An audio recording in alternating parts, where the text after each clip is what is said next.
the first workshop of the year for the new Emory Center for Digital Scholarship, and in part because everything is still sort of coming online with the new configuration of the center. That's why the announcements for so many different things have been going out a little later than we would have liked, and we're still sorting out what we're doing.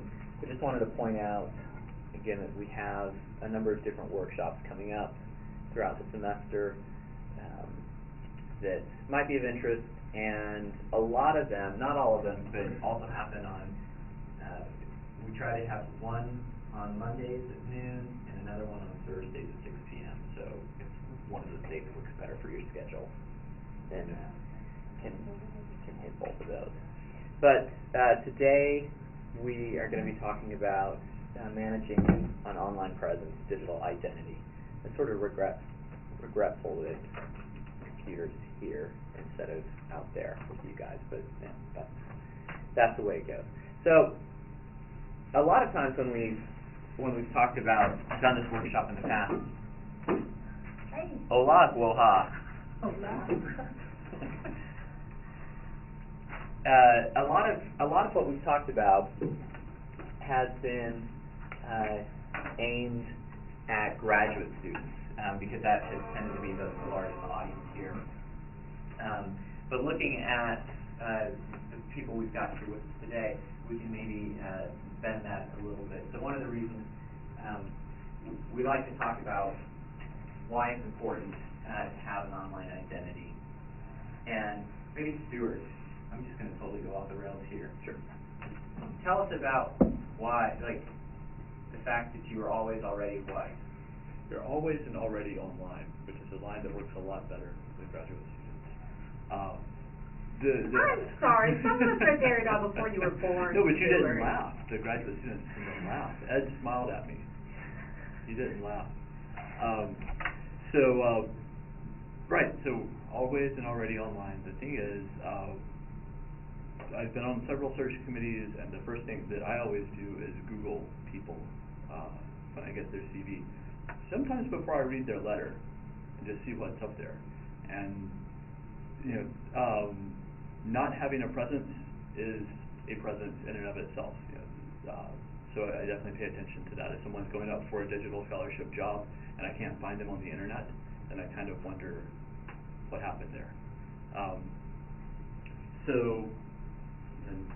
And all of us tend to have a portion of our online presence that we don't necessarily have control over. So perhaps a faculty profile that, or a librarian profile, my experience is that once whoever sets those, it's really hard sometimes to write them and say, like, I've added this to my CV, or my job description has changed. That, getting the people that own those pages to make the changes can take a while sometimes. And so there is almost certainly going to be something out there that describes you and who you are, and you just want to be able to know what's out there and then to manage that sort of information. I think one of the difficulties for a lot of people in academia is that thinking about our online presence feels a lot like marketing and branding. And I think a lot of people in academia have a certain allergic reaction to that. In particular, I'll just speak for myself, that I had this sense of when I was first starting graduate school that I didn't have to worry so much about those things. I was choosing to eschew the capitalist structure of the world, and people were going to care about my ideas, and they weren't going to care so much about me and the way they would find the ideas. And it turns out that actually helping people find your ideas is really the first step, and helping people become aware of you and your work really does matter.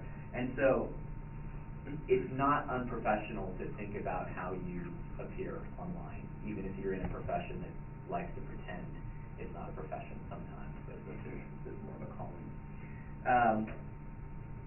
A couple other reasons we like to, in addition to a sort of job search, if you're giving a public presentation someplace, if you're speaking at a conference, if you've been invited someplace, people are going to Google you to find out more about you. I was speaking in California last month, and I could watch my Google hits sort of move up as the date was getting closer to when I was actually going to be speaking. And another part of that, I think Brian and I have both benefited from this. If someone's looking for a speaker about some topic and they'll go online and Google it, it'd be nice if your name appeared, if that's what you do. Yeah, I got a trip to Trinidad out of that. Pretty great. And I think the last reason to be thinking about your online presence, or really anything being online, is it a lot of times helps you refine your sense of self. If you are, again, most of us have the experience of having to introduce ourselves to people, say what we do. I know as a grad student, and then inevitably, if you're in academia, you get asked about what your current project is, or your dissertation. As a graduate student, it took me a long time to figure out how I was going to say that very succinctly. Having to put material about myself online really sort of helps with that. So, in the end of the day, what we're really talking about is how do we get our Google, the magic Google box, to give us back what we want about ourselves.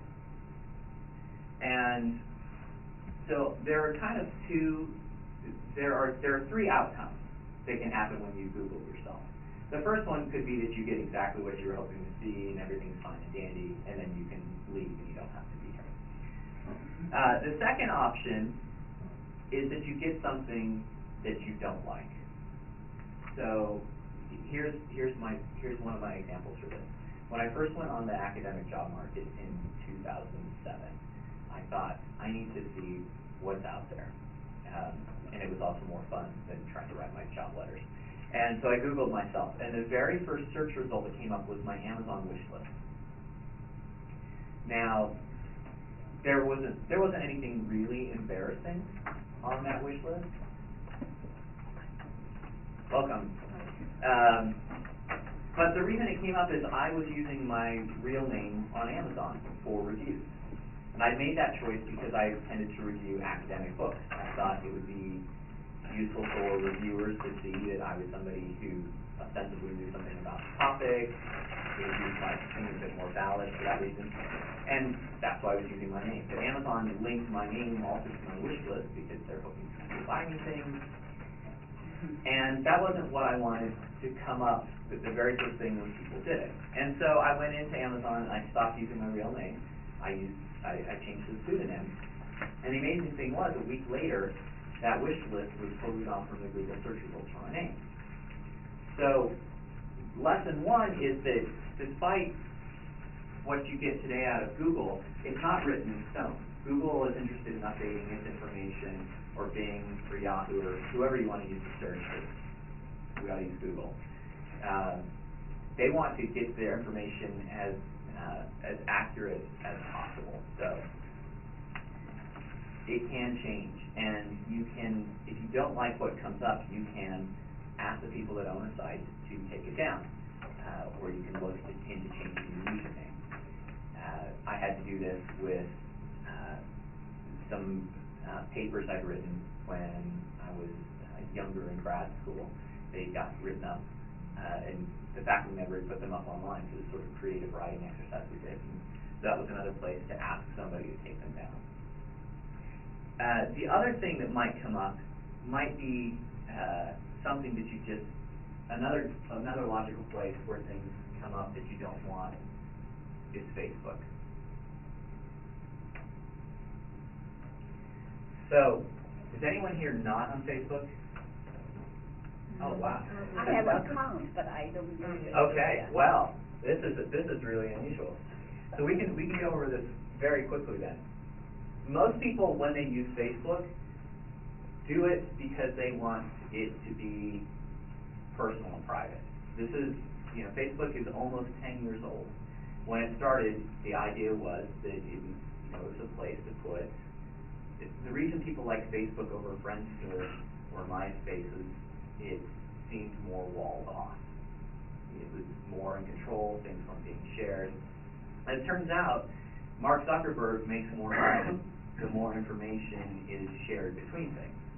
So he can connect people and then connect you to services or advertisements that work for you. That's the way the internet works. So the tricky thing about Facebook is some people you could use Facebook for sort of representation of yourself professionally. But we found over 3 years of teaching this workshop that almost everyone doesn't want to use Facebook for that. Facebook is the place where you want to communicate with close friends, and by friends we mean the people you went to high school and have requested you to be their friend, and you clicked OK, but you don't actually know them, and if they were your friends you wouldn't need Facebook. But it's the place where you want to be able to share photos or be personal, and most of the time not professional, is our experience with most people. And so I just want to point out a couple of things, and I'll do it very quickly because most of us are not on Facebook, and honestly going over all of Facebook privacy settings takes a full hour if you do that. But if you log into Facebook, there's a gear in the upper right corner, and there's a privacy settings button. And on this page, you can choose a number of different options. Sorry, Spirit. Here you can change when you post. There's a default post for who your post is going to go out to. It can be public, it can be just to your friends, it can even be just to yourself. If for some reason you wanted to use Facebook as a private journal, you could sort of set it up that way. So you can change, and then, but with each time you create a post on Facebook, there is an inline audience selector, so you can change it on a per post basis, but you can set the default. It's always terrible, like what ads, like Facebook decides to show off while I'm doing these things. Of course, and then there's this activity log. If you want to see everything Facebook is like recording about you, it's all here, and you can change each individual item, who can see what. You can delete it from your timeline, so if I don't want anyone to know I listened to this song, it's gone. Yes, just that one, thank you. So it's gone, and so forth. There are also there are lots and lots of options, but again, given our audience, given our collection here, I won't touch on all of them. But this last one is perhaps the most important one. Do you want other search engines to link to your timeline? So search engines like Facebook, and they like social media in general because people tend to be themselves on there. It doesn't do, if I create a Facebook account and call myself Captain Underpants, most people aren't going to find me and want to friend me because they don't know that that's my secret identity. But you do. So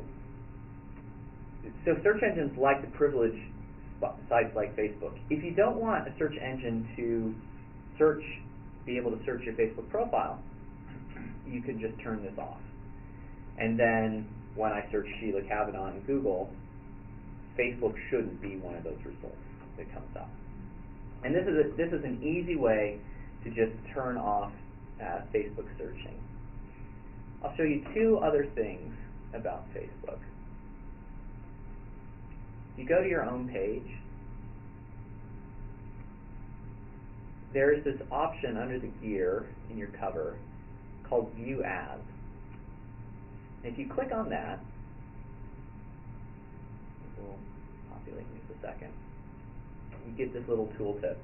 This tool lets you see what your timeline looks like to the public or a specific friend. And remember, things you hide from your timeline still appear, and so on. So this allows me to look at my Facebook profile if I am not me. This is what it looks like if you're not friends with me. And I can see that, well, you can see that I'm a member of the Atlanta Studies Meetup group. And then if you click on About, you can see that I'm part of the Emory Network. You can see my website. and you can see that I have some photos, but you can't see them. Where was that again, Brian? It's under the gear. Oh, and I'm on it right now. But under gear, and then it's view as. And then if you want, Okay. and then I could even put in a specific person. So if I wanted to see what my wife sees, and this is going to be pretty much identical to what I see, you can sort of curate your Facebook profile for particular people or to see what your friends see. If I scroll down here far enough, I eventually run into this weird section that I just noticed today called Notes. And what this is essentially my friend Tim and a few other people have tagged me in posts, and so they kind of get pulled into my timeline. And you know what? I never use this part of Facebook. These are things that I'm sort of related to that other people have written. I'm just going to say to hide that section. I don't like it. And so now I'll go back to the view as, and let's see if, don't show this again. And I can come back here, try my wife's name again.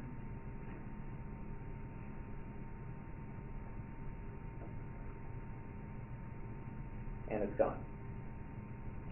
So this view as is really one of the most useful tools on Facebook to see what do other people see. And I find the public one is especially useful because for me, I wanted to make Facebook very not a lot of information there if you're not my friend. And so this allowed me to go through, look at what information was showing up, and then once you see that, where you control most of it is under this Update Info tab. And this is where Facebook gets really obnoxious. Almost every single thing here, so my work and education, I can change the privacy settings on that. But guess what? I've had 4 different jobs. I have to do that on every single one. The same thing about my contact information. You know, who do I want to see what email address? There's a privacy choice to be made on every line of this form. And so what I've done is I sat and I spent some time with that public view, and I would see something there that I didn't like, and I'd have to go hunt it down where it was in the Facebook interface and then turn it off. And I just kept doing it until I got it down to something that I wanted. So it takes a lot of time. There are lots of places, and not everything. So here I'm just updating my info. This is under privacy settings, but this is all about privacy. It's about, you know, an individual line choice for who can see what. But these things don't live under privacy settings, and this is the pernicious thing about Facebook in a way. They give you lots of control, but they don't make it easy for you to get it all done with 1 or 2 clicks. So you can customize it, but it's going to take some time. So with that, I think we'll sort of leave Facebook there. Actually, I want to say oh, please. things. I've seen Brian do that talk 3 times now. Something like that. And it's different every time because Facebook changes the rules all the time. So something to think about if you're on Facebook, if you're thinking about getting on Facebook, or if you advise people who may be thinking about what they need to do with their Facebook. The reason, and so Brian had to spend a lot of time revising his page. I recently thought maybe I'll join Facebook. And it was completely overwhelming because you have to make all of those decisions kind of all at once as you're doing this, and I decided I didn't actually have enough time for this. But the reason that I wanted to do it is my name is weird, Stuart Varner. You probably don't know too many Stuart Varners. There's another Stuart Varner out there, and he's on Facebook, and he's kind of ruining my Google research, or my Google search results. Yeah, there he is. Yeah, and now he's on a mugshot. And so he got himself arrested, so now he's on this mugshot website. That's not okay. Yeah, so I need to disambiguate myself from this guy. Apparently he's not good at math. A couple of years ago, remember that? Yeah, there was a page on Facebook called Teach Stuart Varner Math. I don't know if he was going for his GRE or something. So wait, because the other Sheila Kavanaugh and I often get. Do you mind if I Google you? No, that's fine. I actually had drinks with her. Yeah, that's her. That's her. So it's half her and half me. And so what often happens when, like, I'll speak overseas is they'll have the right picture in the wrong bio or vice versa or something like that. So, I mean, she said when she went on the job market, she thought about cutting and pasting my CV and adding it to her and figuring that would help her get a job. But anyway, yeah, it's well, we'll come back to that in just one moment. Another sort of trick with you're just on a sort of similar thing with Google. If I search for Stuart,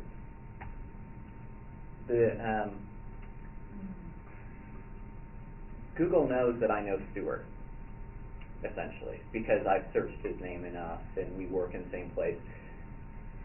And I'm currently logged into Google. You can see up here, Google is tailoring its search results to me. If I want to see what the world should see when they search Stuart's name, you have to click on this globe. And the search results will change a bit. So if you are logged into a Google account and Google yourself, you will get different things than if someone's not logged in and just searches for yourself. So to see what's actually coming up on your name on Google, you want to click this little globe afterwards. And those are the more likely things to come up. And it doesn't change a whole lot with Stuart, although I am getting some extra information here delivered from Google Plus that sort of comes in. So that's an interesting thing to do. So Facebook is the only place we're really going to talk about ways to trim down your social presence and think about privacy. But we want to talk about some other platforms to make it easy for you to sort of start taking charge of your online identity. And as we do that, we've got sort of three basic principles that we recommend holding on to. And we will sort of elaborate on these. So the first one is consistency. The second one is participation.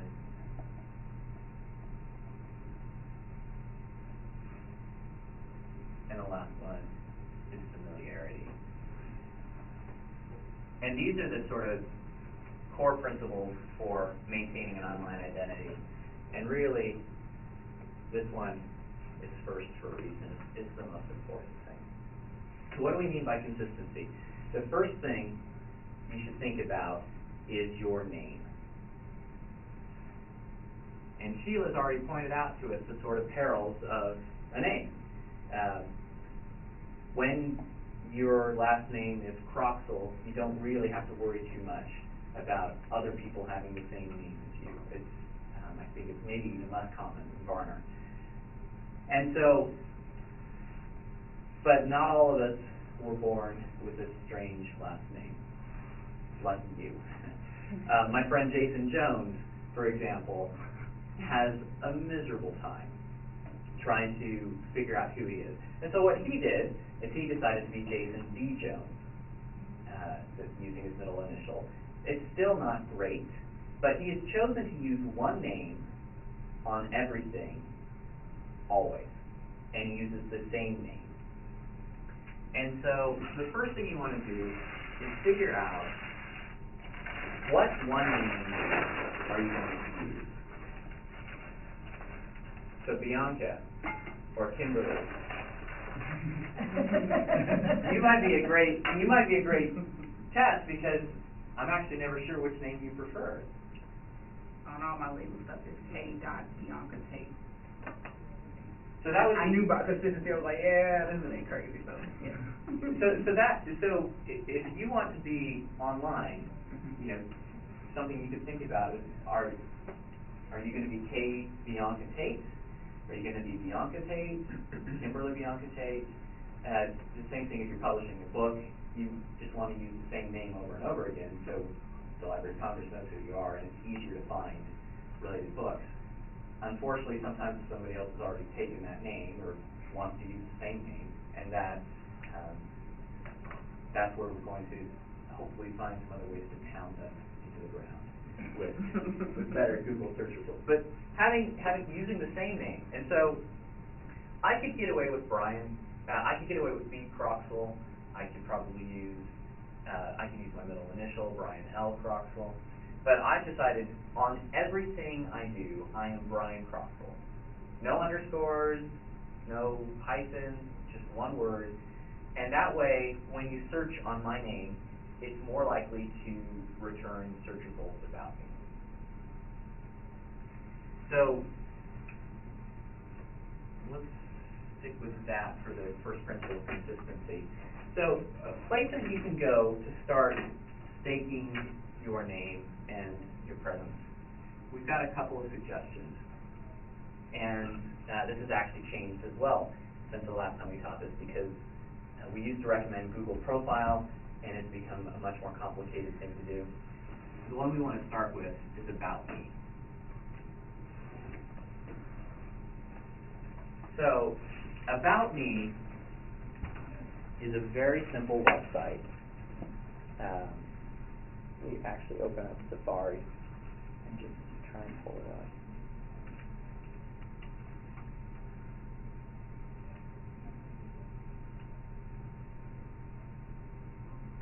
So About Me is a site, it's essentially a landing page where you can create an account with a sort of picture, a brief paragraph about yourself, and links to other sites. Here's what mine looks like. And they're not affiliated with Google or any other company, they're their own thing? They are their own thing. No. So here's my About Me page. So immediately you can see very clearly me. I can write up some brief text about myself, and it's hard to see because this is the screen resolution, but down here we've got some links to different things. In the paragraph I can create links to other things, and what's great about this site is, you can see here, all it takes, it's free to join, all it takes to sign up is, what most web services need these days, your name and an email address, and you click to verify. If you want to link it to a Facebook or Twitter account and get the login, use the service login, you can do that and immediately get started. But it's also a really, honestly, it's kind of fun to play with.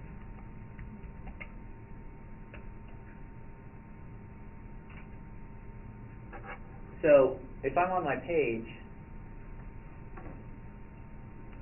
editing is as simple as, clicking on the biography and just typing in a normal text box. I can change the colors.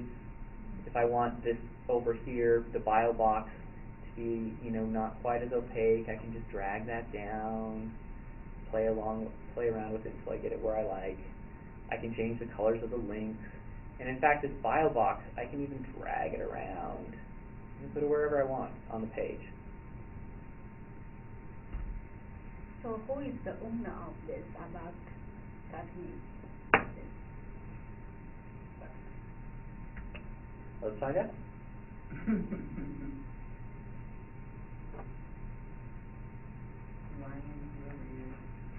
It's a business. It was acquired by AOL. Nope, Tony Conrad owns it. So, as is the case with most of the web these days, we give up a little bit of privacy sometimes, or we give up some public information in order to make use of free, easy-to-use services. And you might not be comfortable with that, and that's perfectly fine. The thing that I think is nice about me is in about 15 minutes, I had a pretty good looking site. You know, it helped that I already had a photo of myself that I use for things when I need a high resolution photo. It helped that I pretty much have text like this written out. And it was then very easy to, you can see down there, I have it connected to Twitter and Instagram. It's very easy to just add and connect to different services on the web. If I wanted to link it to my Facebook page, I could. Other things like that. And you can see it's as simple as just dragging and dropping. If I want to put Instagram in front of Twitter down here, it just moves around. And of course, if you want to, you can even get free business cards with your About Me profile on it. So the thing that is great about Me is that it does a pretty good job of getting into the top of Google search results. So here, my friend Jason Jones, it's his third Google hit, and you can learn all about Jason and link out some of his different profiles. And it's not any more than that. It's a page that's really designed to land on it, to get a little bit of information about yourself, and then to provide links to other places you want someone to go. You can't write a whole lot more than this and still retain the sort of visual impact of the site. And then it's a place to start having it show up in your search results. So I did this about the same time Brian did, and maybe I didn't check a box that you checked or something, but I got an email this morning saying, hey, these 6 people visited your About Me page. So presumably that's 6 people that also were logged into About Me, because About Me knew who they were. And maybe that's good news, maybe that's bad news.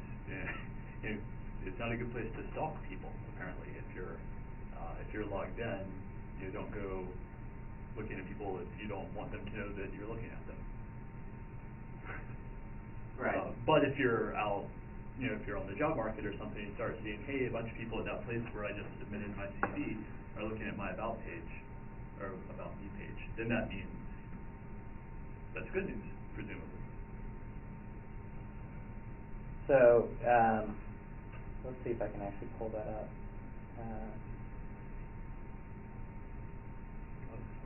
I can even get page statistics. So, I created an account here, but I hadn't really done a whole lot on it until last week when we were trying to find a better replacement for Google profiles. But I even got those similar sort of notifications, and I hadn't realized that one of the just looking at the Wikipedia article, one of the founders of About Me came and looked at my website. That makes me cool, right? Or maybe he has a script that just does that for everybody, so they feel good. It's like when Tom used to be your friend on MySpace. Exactly. Yeah. We're old. Yeah, so, here it is. So yeah, you can see these people came. So yeah, here's one of the founders of About Me, apparently came and looked at my page. Oh no, he's just trending. So it wants me to know that he's important. But, some other people came and looked at my page. So you can get some statistics. But again, the thing that is really great about this, super simple to set up, an easy landing page. So the next, and this actually raises an issue. It's not just, you don't want it to have the same name, and I kind of said this already, but it's worth pointing out. Not just the same name that's going to go on your public documents or on your degrees, your diplomas. You want to use the same username every place you go. So that again makes it easier to find you online. So my username is Brian Croxall, and Jason Jones's username is always JBJ. That's what he uses, and you can find him on Flickr or Twitter, About Me, almost any service, he uses that particular username, and again, it creates an opportunity to sort of have a unified presence. So the next service we want to talk about is, we'll feel perhaps even more comfortable, is academia.edu. Has anyone ever used this one? So this is essentially a social network for academics, which means it's about the most boring social network on earth. But the thing that we find, and it's not just for academics, but it makes sense for people. Come on. Log in.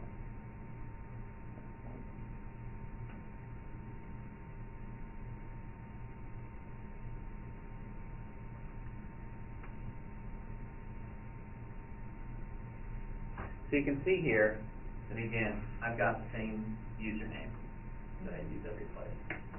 The thing that's really nice about academia.edu is when you sign up, it's going to associate you with a particular university, which for people in academic circles has some real currency. It is useful for people to know that I work at Emory University. That says something about me, I guess. It also, when you sign up, asks for the sorts of things that academics are used to providing people with. So it will ask for your CV. It'll ask for classes you've taught. It asks for research interests. You can put in papers. You can upload books. All of the normal things that you would find in an academic vita. And that's a sort of one-step setup process. It will take you a little longer than About Me, but most of the information is things that you already have. And again, because it's a social network, you can see that if are you on this one? Stuart's really sort of useful in most of these conversations. Let's see. If I pull up Miriam Posner, who used to work here, you can see up here I have this button that I can choose to follow people. So just like, this is the equivalent of friending on academia.edu, and what this means is every time that Miriam or someone else uploads a paper, changes something on the profile, I get a little notification that happened. And if I go to my home page in academia.edu, I can see all of the things that are happening in, my network. Things that people are uploading or changing. And these are not only people I follow, go away, but you can see this is also history of technology, which I listed as one of my research interests. And so everyone there are 961 people that have a research interest in history of technology. Anytime they add a document that's tagged with this, I get a notification of it. Now, that might seem kind of tedious, and you know what? Kind of is. But the thing that's really great about academia.edu is, again, Stuart and I don't have great evidence yet for About Me, except for what I've seen on other people. I know academia.edu tends to get people into the top Google search results page within a week. People that sign up on academia.edu, I don't know what they're doing, but the search results, this shows up really quickly in people's search results. And so what I do with it is I come in, every once in a while I'll update my Vita, and if any of my important information changes, I update that. But otherwise, I never touch it. I don't log in, I follow some people, but I never look at those things I'm not on here looking for research partners. I think it could be a good resource for doing that, but it's not how I work. And so I just have kind of come into academia.edu. I've put in my information, and then I let it work for me.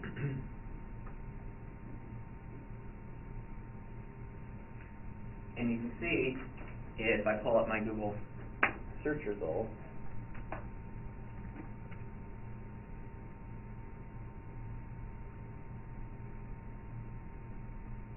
that academia.edu is indeed on the first page. And again, I can give you a money-back guarantee for what you paid for this hour workshop.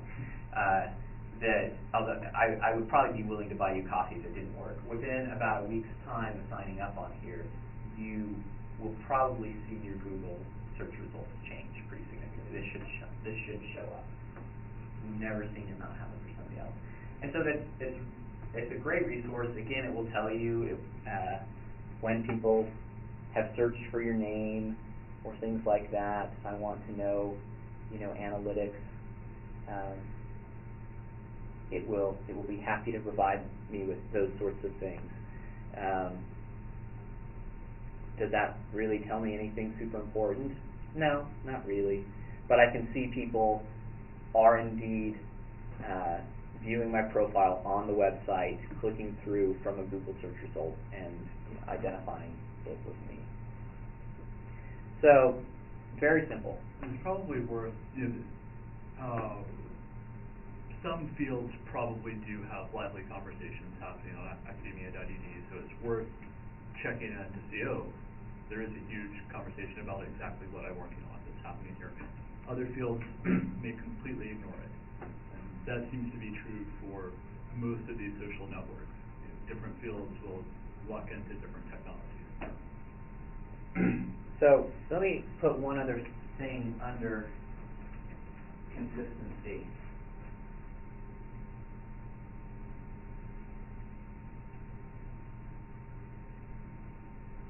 Almost all of the services we're showing you will give you the opportunity to add links to other services and connect them. You want to have one website that you care about more than all the others, and you use every other service to point back to that one website. So in the case of myself, the only thing a person who's not me, or just about the only thing a person who's not me can see about me on Facebook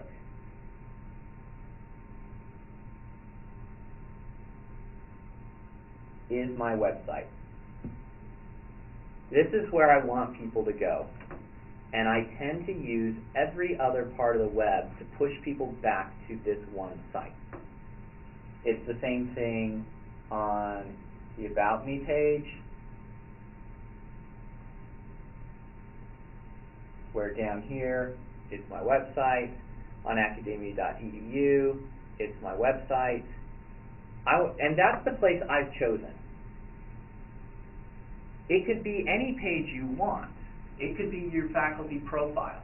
It could be your librarian profile. It could be your About Me page. It could be your academia.edu page. Any page you want. But you want to have one website where you're trying to direct people. And that should be the place where you spend most of your time, where you're going to put content, where you're going to update or be engaged. And the amount to which you want to be engaged can vary. But I don't have time to be on About Me and academia.edu and Facebook and LinkedIn and every other service you can think of. I don't have time for that. Instead, what I do have time for is to sign up at as many of those as seem useful, and then direct from those services back to the one website that I care about. And then that helps strengthen Google's search returns. The more reputable websites that link to a particular website, the more likely your search results start to rise. And again, Google and other search engines, particularly like Facebook and other social media sites, they treat them as reputable. in a way that. So Brian? Yes. Where did you create your own website? So that is a great question. And I guess it's worth answering now. I bought my own website. I pay $11 a month for the hosting, and I maintain it myself. And in not next week, but 2 weeks time. In 2 weeks time, we're going to have a workshop about WordPress, and I use WordPress as it's the software that I use to run my website. You can get a free WordPress account, and in 1 hour's time, we can get you a website in under an hour's time, and that will be hands-on to build a website. In the end, the number one way, I think, to actually really get your presence established on the internet is to have your own website, and to probably name it after yourself. That's a really good way to go about doing that.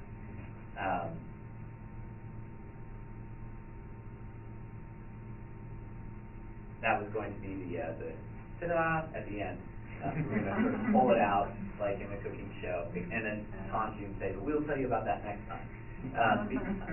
But this is a very good way to boost name recognition, to have total control over what's going up there, because you're not limited to, as fun as it is to play with About Me, you can only put certain content in there. If you own it and run it yourself, you can do anything you want. It might not look as good, and you can really do anything you want. And so that's what I'm using. So Jason, as a sort of counterexample,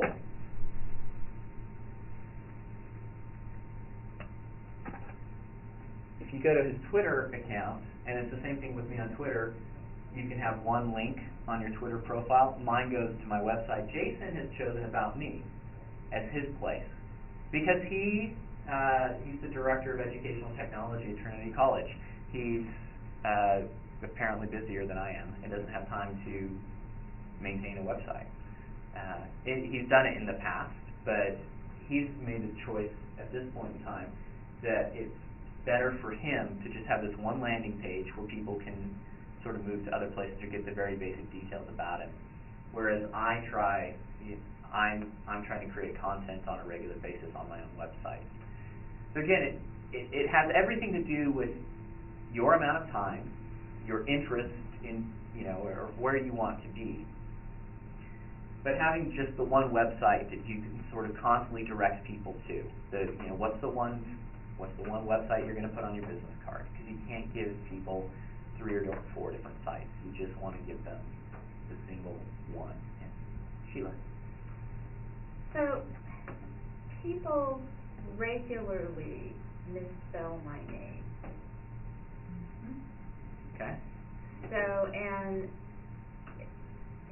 if they put you in, some of the stuff that comes up is in fact me, some of it isn't, et cetera, et cetera. But you haven't, all of the things that you've been showing us have been predicated on people knowing how to spell Brian Croxall. Yeah. That's we never actually had that question before.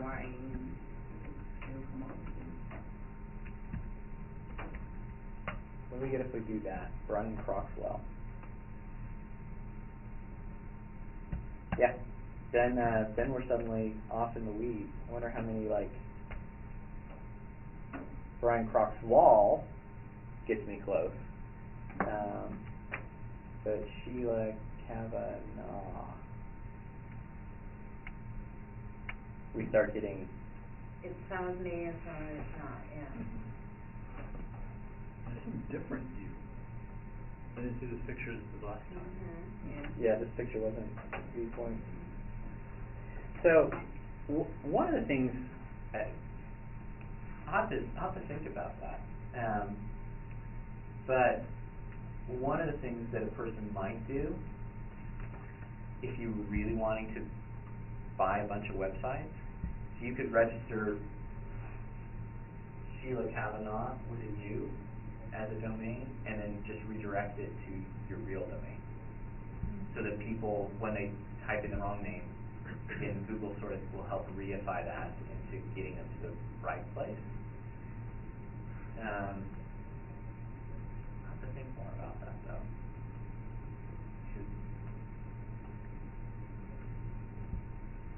That is a problem.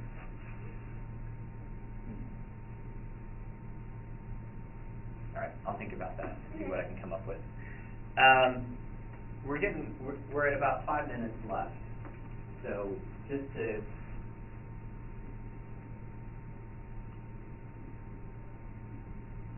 a couple other places, LinkedIn.com. Again, this is not a site that makes a lot of sense to many people in academia. It's just in the way academia.edu is structured to sort of privilege the sorts of things that we do. LinkedIn is very much more around, instead of, it's kind of the difference between a vita and a resume.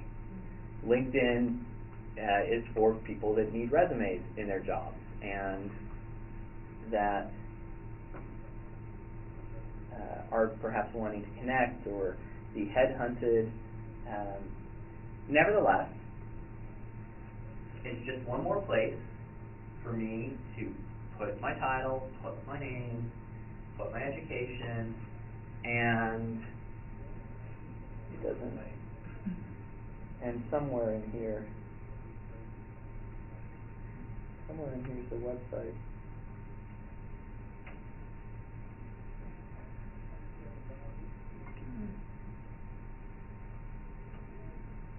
There it is, under contact info. And of course, LinkedIn is, they're constantly changing these things. But, so I've got Twitter and my website again that people can find me. Another thing,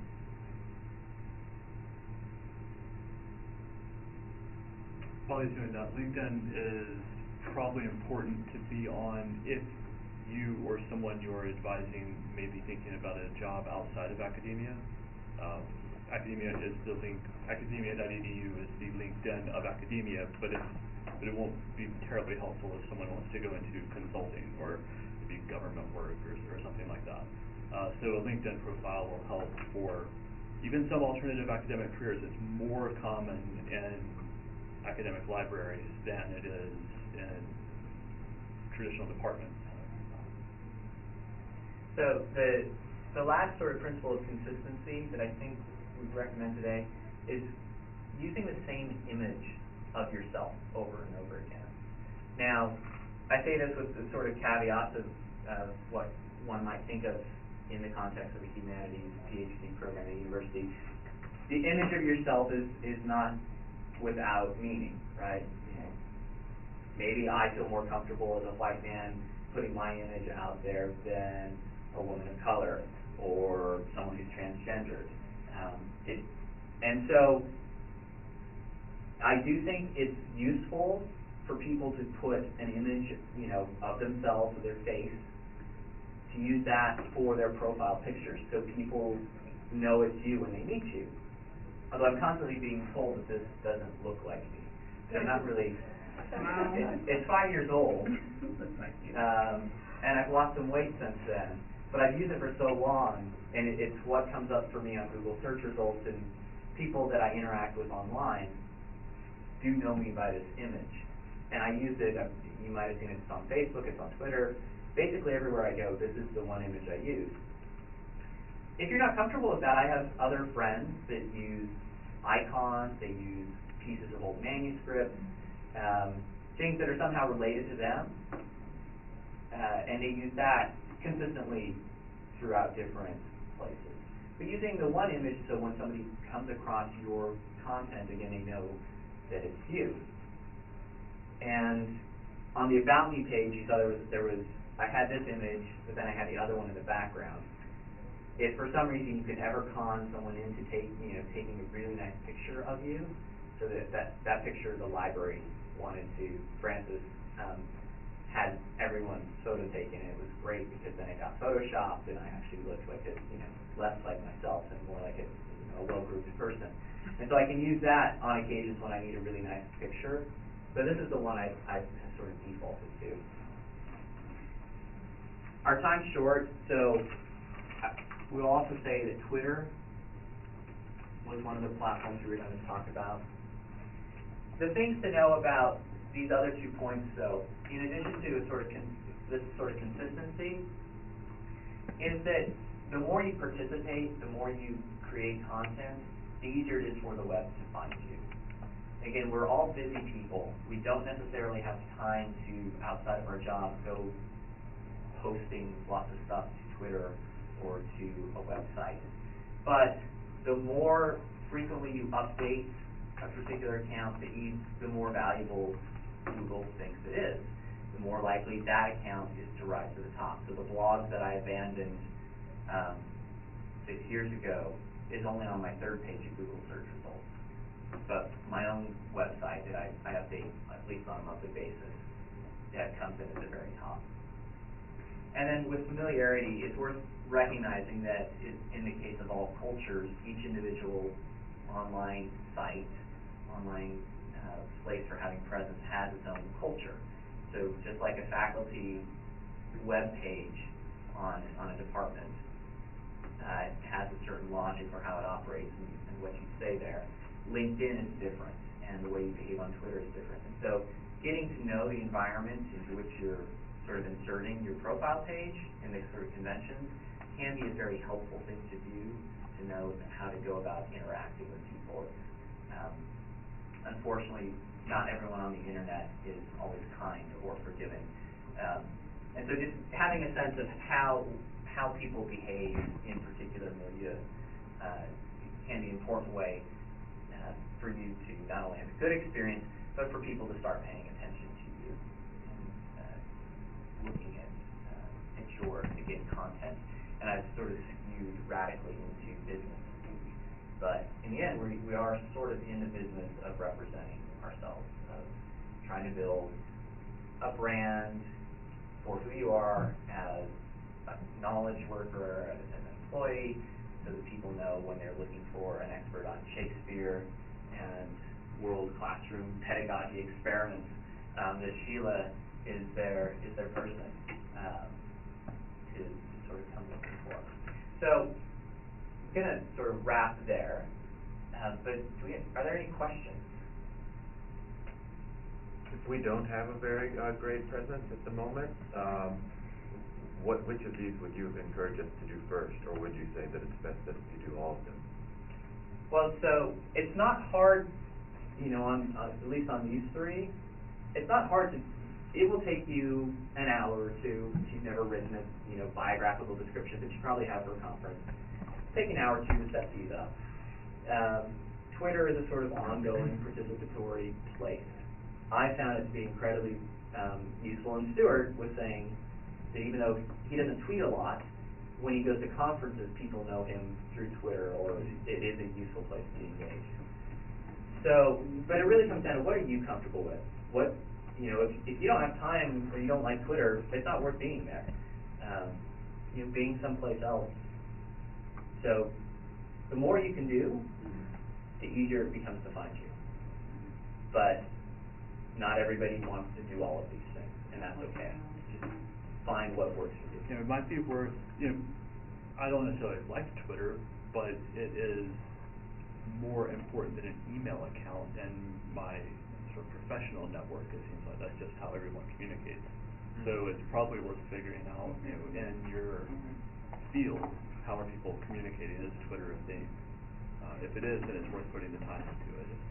For an example, Rebecca Sutton-Kozer, who's the software developer here in the library, and is also an Emory English alum, she wasn't on Twitter for a long time. She wasn't interested, she didn't have time. But she recently got on Twitter because she was finding that people wanted to reference her work on Twitter, and there wasn't a good way to just sort of point to her as an entity on Twitter. And this happens sometimes at conferences. If you're speaking at a conference, people might be wanting to say, I'm listening to Ed Hatfield give a talk. and they can just write your name out, but if you have a Twitter account, it's a way of sort of giving you credit and pushing people in that direction. So. The preceding program is copyrighted by Emory University.